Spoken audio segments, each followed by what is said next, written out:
It took exactly 47 seconds for the fabrication of neutrality to dissolve into the silence of the Hart Senate office building. When Senator Warren slid the decrypted memo across the mahogany dais, the air in room 216 didn't just thin, it froze. It wasn't just a political misstep, it was the recorded sound of a federal agency surrendering its soul to a private command. The clock on the south wall of the Hart Senate office building room 216 ticked with a mechanical indifference that seemed to mock the gravity of the morning. It was 10:01 a.m. Outside, the humid Washington, D.C. air clung to the marble columns of the Capitol, but inside, the climate was controlled to a precise, chilling 68 degrees. The room was a symphony of expensive textures, the deep, reddish-brown of polished mahogany tables, the soft rustle of 300-page briefing binders, and the rhythmic clicking of high-heeled shoes on the plush carpeting. Sunlight fought through the heavy drapes, catching the dust motes that danced in the beams of light, illuminating the sweat already forming on the upper lip of the men in the back rows.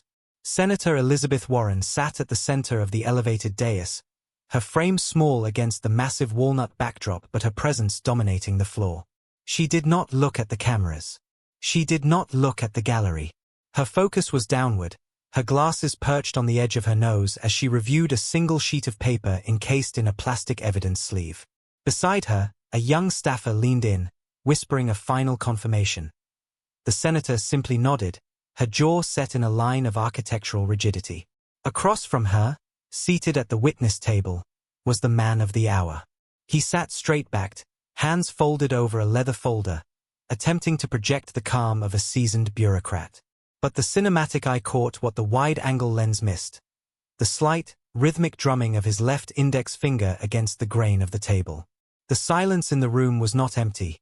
It was heavy, pressurized by the presence of 36 cameras and the silent scrutiny of a nation watching via a delayed feed. This was not a standard oversight hearing. This was a forensic autopsy of an executive branch gone rogue. The air smelled of old paper and ozone from the broadcasting equipment. Every cough from the gallery echoed like a gunshot. The senators on either side of Warren were hushed, their faces masks of partisan anticipation or dread. They all knew that the document sitting on Warren's desk was more than a memo. It was a constitutional tectonic shift. It was the physical proof that the wall between the Department of Justice and the White House had not just been breached, it had been demolished. Warren looked up, her blue eyes piercing through the glare of the overhead fluorescent lights. She adjusted the microphone, the metallic scrape of the stand sending a shiver of static through the room's sound system. She didn't start with a greeting. She didn't start with a preamble. She looked directly at the witness, her voice a calm, low-frequency hum that commanded the absolute stillness of every person in the chamber. She began by citing the 1939 Act to Prevent Pernicious Political Activities, her fingers tracing the text of the law as if she were reading a death warrant. The legislative trap was set, the cameras were rolling, and the man at the table had no idea that the floor beneath him was already gone. But the silence wasn't over yet. The questioning began not with a thunderclap, but with the dry, rhythmic precision of a deposition. Senator Warren leaned forward, the shadows of the dais casting long, sharp angles across her workspace. "Mr. Patel," she started, her voice retaining that deceptive, professorial calm. "You took an oath to uphold the Constitution of the United States. You took an oath to ensure that the laws of this land are executed with total impartiality, free from the tarnish of partisan coercion. Do you stand by that oath today?" The witness cleared his throat, the sound amplified by the high-sensitivity condenser microphone. "I do, Senator," he replied, his voice steady, though he shifted his weight just an inch to the left. For the next 20 minutes, Warren conducted a masterclass in procedural tightening. She didn't ask about the president. She asked about calendars. She asked about the administrative flow of the 14th floor. On the morning of July 12th, she began, flipping a page in her binder with a crisp, echoing snap. "Your official log shows a gap of 90 minutes. No meetings, no phone calls, no digital footprint. Can you explain that silence?" Patel leaned into the microphone, his movements practiced. "As I've stated in my written testimony, Senator, that was a period of internal deliberation regarding pending litigation. Warren didn't blink. Deliberation with whom? Because according to the Appropriations Act, any use of federal time for non-agency business is a direct violation of fiscal transparency protocols. Were you deliberating with your staff? Or were you waiting for a signal? The legal tension began to manifest physically. Patel's eyes darted briefly to his counsel, a subtle horizontal flicker that lasted less than a second. He began to pick at a loose thread on his suit sleeve. Warren noticed. She began to weave in the specifics of the Hatch Act, specifically Section 7323, which prohibits executive branch employees from using their official authority to interfere with an election or engage in political activity. Mr. Patel, are you familiar with the legal distinction between policy guidance and political directive? She asked. Of course, he replied, though the word of caught slightly in his throat. Then you would agree, Warren continued, her voice dropping an octave, that a direct order from a candidate for office regarding an ongoing federal investigation would constitute a felony violation of the principle of agency independence. The room felt smaller. The senators to Warren's left were scribbling furiously on yellow legal pads, the scratching of their pens the only sound in the vacuum of the witness's hesitation. Patel's hands, previously folded, were now gripped together, the knuckles turning a translucent white under the harsh fluorescent glare. Senator, I have had no such conversations, he stated, his voice gaining a defensive edge. Warren tilted her head, a predator watching a predictable move. She reached for the plastic sleeve on her desk, her movements slow and deliberate, ensuring every camera in the room captured the reflection of the light on the transparency. The smoking gun remained face down, but its presence was a physical weight on the table. I find that answer interesting, Mr. Patel, Warren said, her tone shifting from inquiry to indictment. Because the metadata of the document I am holding tells a very different story about how you spent those 90 minutes on July 12th. She paused, letting the implication hang in the air like a thick fog. The witness didn't move, but a single bead of sweat finally broke from his hairline, tracing a slow, glistening path down his temple. The legal framework of his defense was beginning to splinter, the cracks forming along the lines of his own logs. But the contradiction was only the beginning. The room's atmosphere shifted from an inquiry to an evidentiary siege. Senator Warren did not immediately reveal the document. Instead, she began to build a cage of legal definitions around the witness. Mr. Patel, let's talk about the United States Code, she said, her voice dropping into a register of stern authority. Title 5, Section 7323 explicitly forbids you from using your official authority to influence the result of an election. It is the bedrock of our civil service.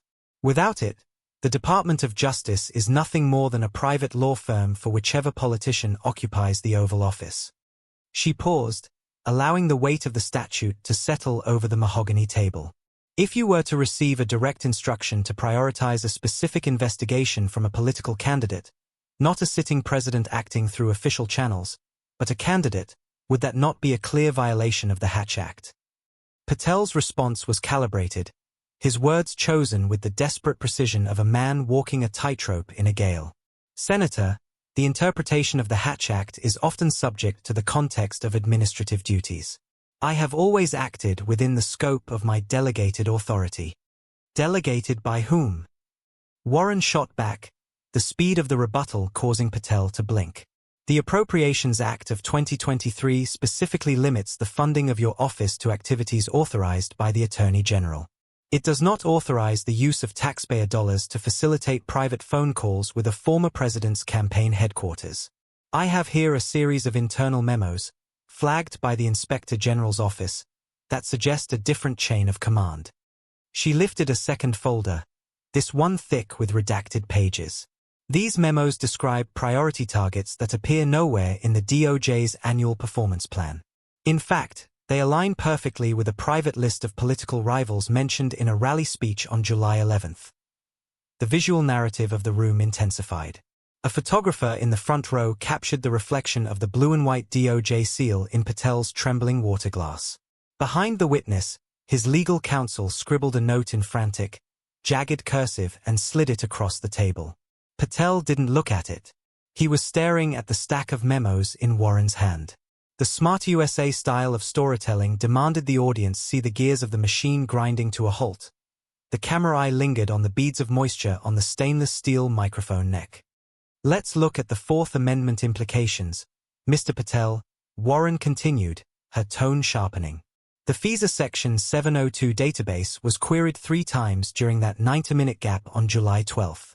Those queries targeted American citizens who just happened to be donors to the opposition party. Was that an administrative error, or were you following a suggestion from Mar-a-Lago? The silence that followed was not merely the absence of sound. It was a legal vacuum. The senators on the Republican side of the aisle sat in stunned stillness, their usual defenses silenced by the mention of specific, traceable metadata. Patel's voice, when it finally returned, was a ghost of its former self. I cannot comment on ongoing intelligence matters, Senator. You aren't being asked to comment on intelligence, Mr. Patel, Warren said, her gaze fixed and unyielding.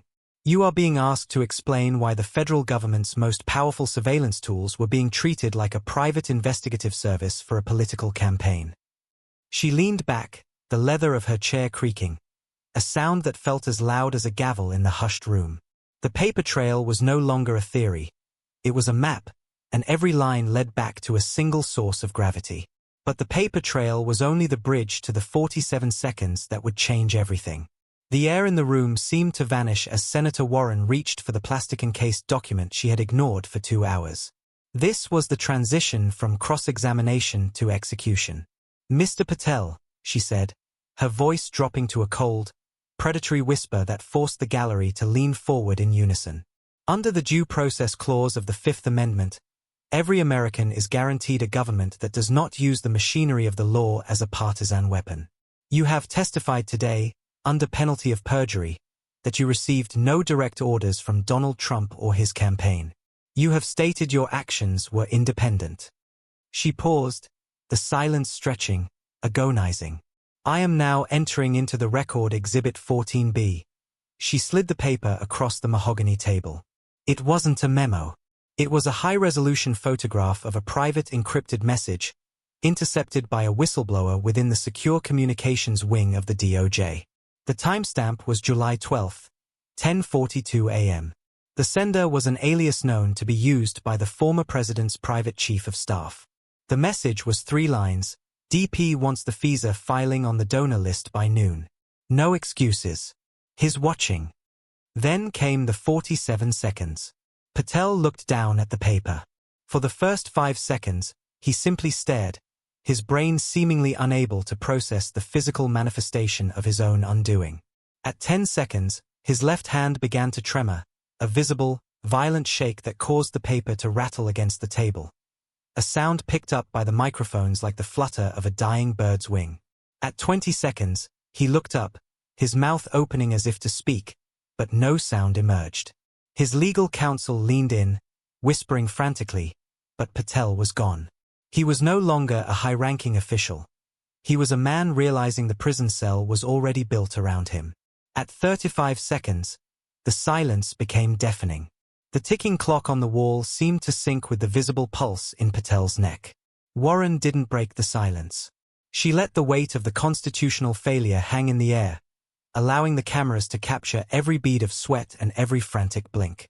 At 45 seconds, Patel reached for his water, but his hand failed him, the glass clinking sharply against his teeth before he set it back down, untouched. Mr. Patel, Warren finally broke the spell at the 47th second. The silence we just witnessed is the sound of a federal officer realizing he has violated the very core of his commission. By taking this order, you didn't just break the Hatch Act. You subverted the separation of powers. You transformed the Department of Justice into an instrument of executive whim, violating the due process rights of every individual on that list. She leaned in, her eyes hard as flint. In 47 seconds, you proved you aren't a public servant. You're a subordinate. The breakdown was total. Patel's composure didn't just crack, it disintegrated. He looked toward the exit, then back at the document, his legal ignorance of the whistleblower's reach now exposed as his fatal flaw. The smoking gun wasn't just in the room, it was firing. But the silence wasn't over yet. The aftermath was not a slow burn. It was an atmospheric ignition. Within minutes of the hearing's recess, the silent corridors of the Hart building were overrun by the chaotic energy of a constitutional crisis in real time. Camera crews sprinted through the marble hallways, their heavy gear clattering against the stone as they sought the perfect backdrop for emergency broadcasts. The digital ticker in Times Square froze, then flashed in bold, urgent crimson, DOJ official implicated in direct campaign interference. The legal world, usually a place of measured academic debate, erupted in a cacophony of condemnation. On every major network, the 47-second clip played on an infinite loop, analyzed with the forensic intensity usually reserved for a crime scene. On one channel, a former Solicitor General sat under harsh studio lights, his expression one of profound disappointment. Constitutional scholars called it the most devastating Senate takedown since Watergate. He remarked, his voice steady but grim. What we saw wasn't just a witness losing his nerve. We saw the institutional guardrails of the Republic shearing off.